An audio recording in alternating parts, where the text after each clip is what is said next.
पाकिस्तान के star batter Babar Azam BBL के दूसरे मैच में भी फ्लॉप हो गए। जिस तरह पहले मैच में सिर्फ 2 रन बनाए थे, दूसरे मैच में भी सिर्फ 9 रन बनाकर आउट हो गए और वो पाकिस्तान में सबसे बड़े बैटर माने जाते हैं। ये तो बाबर आजम के फैंस शुक्र अदा करें कि बाबर का बीबीएल से पहले पाकिस्तान टीम में कम बैक हो गया है, वरना बातें क्या चल रही थी। अगर बाबर आजम का कम बैक ना होता तो बातें यही चल रही थी। पाकिस्तान क्रिकेट बोर्ड भी यही सोच रहा था कि अगर बाबर आजम बीबीएल में अच्छा परफॉर्म करेगा तभी वो पाकिस्तान टीम में वापस आएगा और तभी वो पाकिस्तान टीम से T20 वर्ल्ड कप भी खेलेगा। आप इमेजिन करें कि अगर बाबर आजम का कम बैक ना हुआ था और बीबीएल की परफॉर्मेंस पे उसकी पाकिस्तान टीम में वापसी होनी होती तो मेरा नहीं ख्याल कि आने वाले 2 साल के लिए भी पाकिस्तान क्रिकेट बोर्ड उसको T20 में दोबारा कंसीडर भी करता। मसला ये है कि बाबर खुद को इंप्रूव नहीं कर रहा, ना उसकी फिटनेस में इंप्रूवमेंट आई है, ना उसकी शॉट सिलेक्शन में इंप्रूवमेंट आई है। जिस बॉल पर बाबर आजम आउट हुआ है, जिस बॉल पर बाबर आजम ने शॉर्ट मिड विकेट पर अपना कैच पकड़ा है, ये कोई नया तरीका नहीं है। और मुझे MS धोनी की एक लेजेंडरी वो टॉक याद आती है जिसमें उन्होंने एक बात की थी। जब उनसे पूछा गया कि एक आम बल्लेबाज और एक ग्रेट बल्लेबाज में फर्क क्या है, तो उनका जवाब यह था कि आम एक लोकल बैटर वो होता है जो बार बार एक ही जगह पर अपनी गलती से आउट होता है, और ग्रेट बल्लेबाज वो होता है जो एक बार अपनी गलती से आउट हो जाए, एक एरिया में आउट हो जाए तो अगले 6 माह या अगले 20-30 मैच वो वहां पर आउट नहीं होता। तो अब डिसाइड आपने करना है कि बाबर कितना का ग्रेट बल्लेबाज है। बाबर आजम हम सब जानते हैं कि शॉर्ट मिड विकेट पे हर बार आउट होता है। आप उसको बॉडी पे बॉल करेंगे, वो शॉर्ट मिड विकेट पे आपको कैच पकड़ा देगा। ये कोई नया तरीका नहीं है, लेकिन इस बार शायद पहली बार बाबर आजम किसी फास्ट बॉलर से शॉर्ट मिड विकेट पे आउट हुआ है। इससे पहले बाबर ये काम स्पिनर्स के अगेंस्ट कर रहा था। हर टीम जो बाबर आजम के अगेंस्ट खेलती है उसको पता होता है कि हमें जब भी स्पिनर लगाना है हमने शॉर्ट मिड विकेट लगाना है, बॉडी के अंदर बॉल करनी है। बाबर एक चलती फिरती विकेट है। बाबर की इतनी ज्यादा कमजोरियां सामने आ रही हैं कि बाबर को तो मेरा नहीं ख्याल कि बाबर इतनी कमजोरियों के साथ सरवाइव कर पाएगा। अगर आपकी बॉडी पे बॉल आ रही है आप शॉर्ट मिड विकेट पे आउट हो रहे हैं, अगर राइट आर्म फास्ट बॉलर लगा हुआ है तो आप LBW आउट हो रहे हैं, अगर स्पिनर लगा हुआ है तब भी आप आउट हो रहे हैं। तो जब आपकी इतनी ज्यादा गलतियां हाईलाइट हो जाएं तो भाई साहब आपको बहुत ज्यादा इंप्रूवमेंट की जरूरत है। अगरचे बाबर आजम काम कर रहा है लेकिन आप गलत जगह मेहनत कर रहे हैं। आपको मेहनत करनी चाहिए थी आपकी वीकनेसेस दूर करने के लिए, आपकी खामियां दूर करने के लिए, आप जिस एरिया में आउट हो रहे हैं उन एरियाज में स्ट्रॉन्ग होने के लिए। लेकिन आप मेहनत कहां पर कर रहे हैं? हार्ड हिटिंग के लिए। आप कोशिश कर रहे हैं छक्के मारने के लिए, अपनी गेम चेंज करने के लिए। जो आपकी गेम थी पहले उसको पर ठीक करो भाई साहब। जिस बॉल पर आप बैकफुट पंच मारते थे उस बॉल पर आपने पिछले मैच में अपनी विकेट गवाई है। जिस बॉल पर आप पिछले 5 साल से शॉर्ट मिड विकेट पे आउट हो रहे हो, आज भी आप वहीं पर आउट हो रहे हो। बाबर ने इसी मैच में उससे पहले ऑलमोस्ट इसी बॉल पर चौका लगाया था, लेकिन फर्क यह था कि तब राइट आर्म फास्ट बॉलर था, हाफ वॉली मिली और वो बॉल बाबर के लेग स्टंप पर थी, मतलब बाबर की लेफ्ट लेग पर थी, और बाबर ने उसको हल्का सा फ्लिक किया और चौका हो गया। लेकिन जब बाबर आजम दूसरी बार इस बॉल पर आउट हुआ शॉर्ट मिड विकेट पे तो लेफ्ट आर्म पेसर लगा हुआ था। लेफ्ट आर्म पेसर जब भी लगा हो बाबर आजम आउट होता है, और ये कोई नई बात नहीं है। तो जब बाबर आजम को अपनी गलतियों का एहसास नहीं है, उसको पता ही नहीं है कि मैंने कहां पर आउट होना है या मेरी कौन सी वीकनेसेस हैं, तो मेरा नहीं ख्याल कि बाबर आजम सरवाइव कर पाएगा। जब आपकी 3 से 4 बड़ी गलतियां हाईलाइट हो जाएं तो हर टीम आपके खिलाफ प्लान करके आती है।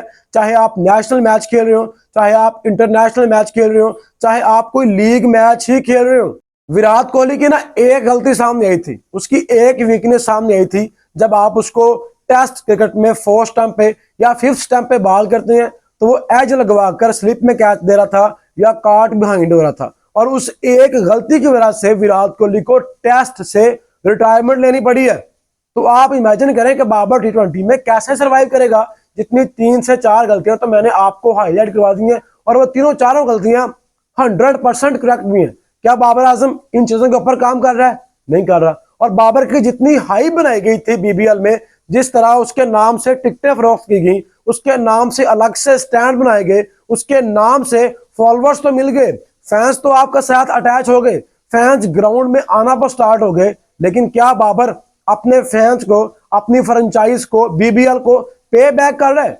जब आपसे एक्सपेक्टेशन इतनी बड़ी हो तो आपको परफॉर्म भी बड़ा करना पड़ता है। जब आपको हर पोस्ट में किंग कहकर पुकारा जाए, जब आपकी टीम हर रील में आपको फ्रंट पेज पर मेंशन करे, तो आपसे एक्सपेक्टेशंस भी बड़ी होती हैं। फैंस आपको देख रहे हैं कि आप कब परफॉर्म करेंगे।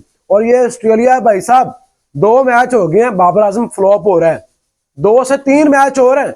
अगर बाबर आजम अगले 2 मैच में अच्छा परफॉर्म नहीं करेगा तो आप मुझसे लखवा लें।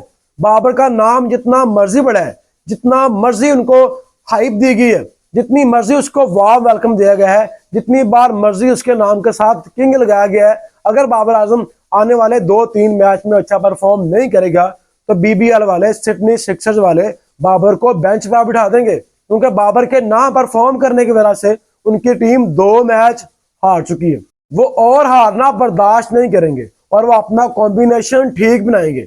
बाबर को जब बीबीएल में गया था तो हम सब यही सोच रहे थे कि बाबर वहां पर रन करेगा। वैसी कंडीशंस बाबर आजम को सूट करती हैं और बाबर के फॉर्म में ना आने की वजह से, उसके स्ट्रगल करने की वजह से बीबीएल को तो नुकसान होगा ही होगा, सिडनी सिक्सर्स को जो नुकसान होगा वो तो अलग बात है, लेकिन पाकिस्तान क्रिकेट टीम के लिए बहुत फिक्रमंद बात है, क्योंकि बीबीएल के फौरन बाद पाकिस्तान टीम ने T20 वर्ल्ड कप 2026 खेलना है।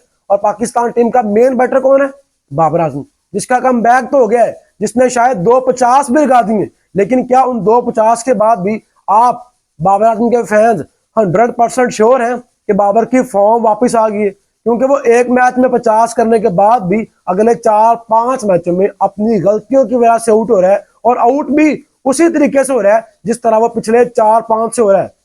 मतलब मुझे याद है जब 2021-22 में बाबर आजम बैटिंग करने के लिए आता था, जब उसकी प्रोफाइल खुलती थी तो उसमें क्लियरली एक चीज मेंशन होती थी कि बाबर की किसी बॉलर के खिलाफ कोई वीकनेसेस नहीं है। बाबर की इंटरनेशनल क्रिकेट में कोई खास वीकनेस ही नहीं थी, और आज बाबर की 3 से 4 मेन मेजर वीकनेसेस सामने है, और पाकिस्तान क्रिकेट टीम के कोचेस भी उसके ऊपर काम ही नहीं कर रहे। ना बाबर आजम काम कर रहा है, ना पाकिस्तान क्रिकेट टीम के कोचेस काम कर रहे हैं। तो मेरा नहीं ख्याल कि ऐसे काम चलेगा। इस तरह की परफॉर्मेंसेस से ना तो आपको बीबीएल वाले खिलाएंगे और ना ही पाकिस्तान टीम आपको हर मैच में चांस देगी। T20 वर्ल्ड कप सर पे है भाई साहब, और अभी तो बिग बैश लीग में बाबर का एक भी बार स्पिनर से मुकाबला नहीं हुआ। मुझे पर डर है कि जब स्पिनर आएंगे तब बाबर आजम क्या करेगा। मतलब आप सोचें कि अगर हम डर रहे हैं कि बाबर स्पिनर्स के अगेंस्ट कैसा परफॉर्म करेगा, तो आप खुद सोचें कि T20 वर्ल्ड कप 2026 हमने श्रीलंका में खेलना है, वहां बाबर आजम क्या करेगा, वो कैसे परफॉर्म करेगा, वो कैसे सर्वाइव करेगा। तो मेरे ख्याल में अभी भी कुछ बिगड़ा नहीं है, अभी भी आपके पास 2 महीने हैं। आपको अपनी नेचुरल शॉट्स को बैक करना है, आपको अपनी वीकनेसेस के ऊपर काम करना है। आप छोड़ दें कि मैंने छक्के मारने हैं या मैंने अपना स्ट्राइक रेट इंप्रूव करना है। जब आप चौके मार रहे थे तब भी आपका स्ट्राइक रेट 130-32 का था, और जब से आप छक्के मारने के चक्कर में लगे हैं आपका स्ट्राइक रेट 128 का हो गया है। मेरे ख्याल में बाबर को अपनी नेचुरल गेम को बैक करना चाहिए, जो उसकी शॉट्स हैं उनको खेलना चाहिए, और बार बार एक ही जगह पर आउट नहीं होना चाहिए। उसको बैठ कर अपनी वीडियोस निकालनी चाहिए, 2021 वाली, 2019 वाली, जहां पर वो किसी से पकड़ा नहीं आ पाता था, जब वो अपनी पीक पर था। उसको अपनी वो वीडियोस देखनी चाहिए और आज की वीडियोस देखनी चाहिए, और मुवाजना बाबर को खुद करना चाहिए या उसके कोचेस को बाबर को हाईलाइट करवाना चाहिए कि बाबर साहब देखें आप तब कैसे खेल रहे थे और आज आप कैसे खेल रहे हैं। और अगर बाबर आजम के सर पे ऊपर भूत सवार है कि मैंने छक्के मारने हैं, या पाकिस्तान क्रिकेट टीम की या बीबीएल की भी डिमांड यह है कि आपने छक्के मारने हैं, आपने पावर हिटिंग करनी है, तो भाई साहब फिर आपको मेहनत बहुत ज्यादा करनी पड़ेगी, आपको अपनी फिटनेस इंप्रूव करनी पड़ेगी। आपका जो फैमिली पैक बना हो ना बैली आपका, उसके 6 पैक बनाने पड़ेंगे, आपकी कलाइयों में जान लाना पड़ेगी। जिस तरह साहिबजादा फरहान के मसल्स नजर आते हैं ना, आपको वैसे मसल्स बनाने पड़ेंगे, आपको वेट लिफ्टिंग करनी पड़ेगी। बाबर टाइम करने वाला प्लेयर है, और जब बाबर की कलाइयों में जान आ जाएगी, जब उसके बाजों में इतनी ताकत होगी, तब वो मिडल भी करेगा तो छक्का हो जाएगा। वरना ऐसी नाजुक कलाइयों के साथ मेरा नहीं ख्याल कि बाबर आजम पावर हिटिंग कर सकता है। इवन कि मेरा नहीं ख्याल कि बाबर आजम 30 यार्ड सर्कल भी क्रॉस कर सकता है। तो बाबर को या तो अपनी नेचुरल गेम को बैक करना है, अगर बाबर आजम चाहता है कि वो अपनी फॉर्म में वापस आ जाए, तो या तो अपनी नेचुरल गेम को बैक करे, या फिर उसने पावर हिटिंग करनी है तो उसको मेहनत बहुत ज्यादा करनी पड़ेगी, और कि बहुत लंबा नहीं, आप 1.5 से 2 माह अपनी फिटनेस के ऊपर काम करें तो आपके 6 पैक भी बन जाएंगे, आपके मसल्स भी बन जाएंगे और आपकी कलाइयों में जान भी आ जाएगी। लेकिन बात यह है कि मेहनत करनी पड़ेगी, वो भी सही डायरेक्शन में।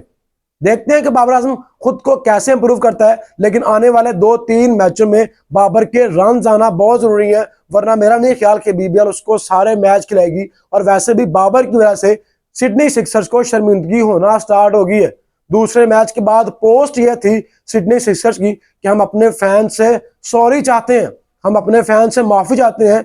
बाबर की फोटो साथ मेंशन की गई थी, क्योंकि बाबर के नाम पे टिकटें बिक रही हैं, बाबर के नाम से लोग आ रहे हैं, अलग से स्टैंड बनाए जा रहे हैं, तो बाबर की पिक्चर लगाकर वो माफी मांग रहे थे कि हम अच्छा परफॉर्म नहीं कर पाए।